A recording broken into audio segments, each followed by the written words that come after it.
Hi friends, hello everyone, welcome to MB family. నేను మీ మనీషాని. చాలా రోజులైంది కదా మనం కలుసుకొని. సో అందుకే కొత్త వెరైటీతో వచ్చాను. ఆ కొత్త వెరైటీ ఏంటో చూసేద్దాం. ముందుగా మనం ఎన్ని కప్పులు అయితే పలావ్ చేసుకుందాం అనుకుంటున్నామో అన్ని కప్పులు బియ్యం కూడా కడిగేసి అందులో వాటర్ పోసి పెట్టుకుందాం అనమాట. కొంతమంది ఏంటంటే 1 కప్ రైస్కి 2 కప్స్ నీళ్ళు పోసుకుంటారు, కొంతమంది 2.5 కప్ పోసుకుంటారు. కానీ వెజ్ పలావ్కి మాత్రం 2 కప్స్ పోస్తేనే బాగుంటుంది. సో నేను ఈరోజు 1.25 కప్పు పోసాను కాబట్టి బియ్యం అనేది 3.5 కప్పు నీళ్లు పోసి పక్కన పెట్టేసుకుందాం. నెక్స్ట్ అలాగే వెజిటేబుల్ పలావ్లోకి మీల్ మేకర్ వేస్తే బాగుంటుంది కాబట్టి ఒక గిన్నెలోకి మీల్ మేకర్ కావాల్సిన మీల్ మేకర్ తీసుకొని నీళ్లు పోసి ఒక 5 మినిట్స్ నానబెట్టదాం. ఈలోపు మనకి వెజిటబుల్ పలావ్లోకి కావాల్సిన కూరగాయలన్నీ కూడా కట్ చేసుకుందాం. నెక్స్ట్ నేనైతే కూడా ఎప్పుడు ఇవే తీసుకుంటానండి. కావాల్సిన వాళ్ళు బీన్స్, బీట్రూట్ కూడా తీసుకోవచ్చు. ఇంకా ఏవి వేసినా బాగోవు, ఆ రెండైతే వేసుకోవచ్చు. కొంతమంది అయితే బీట్రూట్ కూడా ఇష్టపడరు, ఎందుకంటే పలావ్ అంతా కూడా రెడ్డిష్గా వస్తుందని. సో నేనైతే ఎప్పుడు కూడా క్యారెట్, బంగాళదుంప, చిక్కుడుకాయ అంటే చిక్కుడుకాయ లేదా బీన్స్ అయినా తీసుకుంటూ ఉంటానండి. సో ఇప్పుడు ఇవన్నీ కూడా మనం నానబెట్టుకున్న బియ్యంలోకి వేసేసుకుందాం. సో నానబెట్టిన బియ్యంలోకి అన్నీ వేసేసుకుందాం. అవన్నీ వేసేసుకొని అలాగే ఇందాక మీల్ మేకర్ కూడా నానబెట్టుకున్నాం కదా, అది కూడా వేసేసుకుందాం.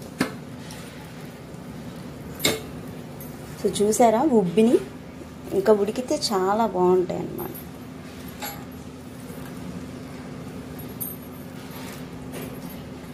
నీళ్ళు అనేవి ఇలా పిండేసి వేసుకోండి. ఇప్పుడు ఇందులో కొంచెం ఉప్పు, కొంచెం గరం మసాలా కూడా వేసుకుందాం. సో కొంచెం ఉప్పు కొంచెం వేసుకోండి, తర్వాత మనం దించాక కావాలంటే వేసుకోవచ్చు అన్నమాట.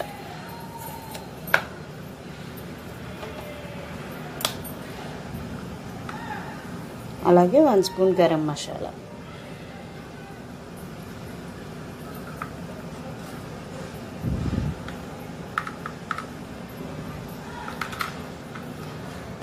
వీటన్నిటిని కూడా కలబెట్టేసి ఒక్కసారి కిందకి పైకి ఒక్కసారి కలబెట్టేసి ఇప్పుడు దీన్ని తీసుకెళ్ళి కుక్కర్లో పెట్టేద్దాం. 3 or 4 విజిల్స్ వస్తే మన పలావ్ రెడీ అయిపోతుంది అనమాట. సో ఇప్పుడు కుక్కర్లో పెడదాం.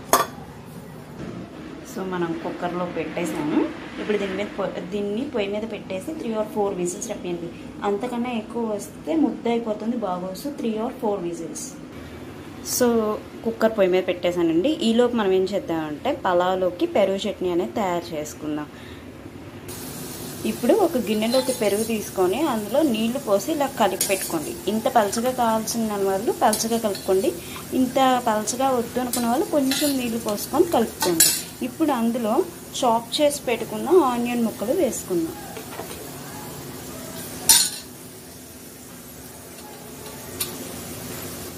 అలాగే కొంచెం ఉప్పు కూడా వేసుకొని కలుపుకుందాం.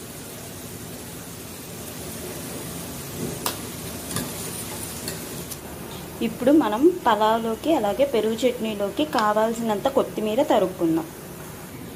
ఇప్పుడు ఈ పెరుగు చట్నీలోకి కొంచెం కొత్తిమీర వేసుకుందాం.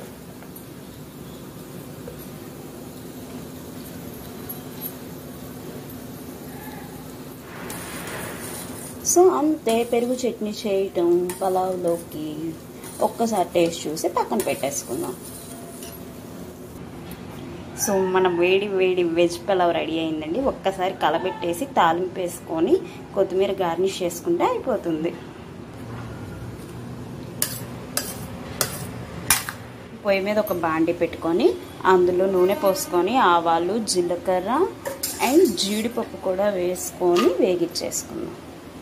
అండ్ ఈ తాలింపులోకి కావాల్సిన వాళ్ళు పచ్చిమిర్చి కూడా వేసుకోవచ్చండి, నేనైతే వేయట్లేదు. తాలింపు అంతా కూడా వేసుకొని ఒకసారి కలిపేసుకుందాం. ఇప్పుడు దాని మీద కొత్తిమీర గార్నిష్ చేసుకుందాం.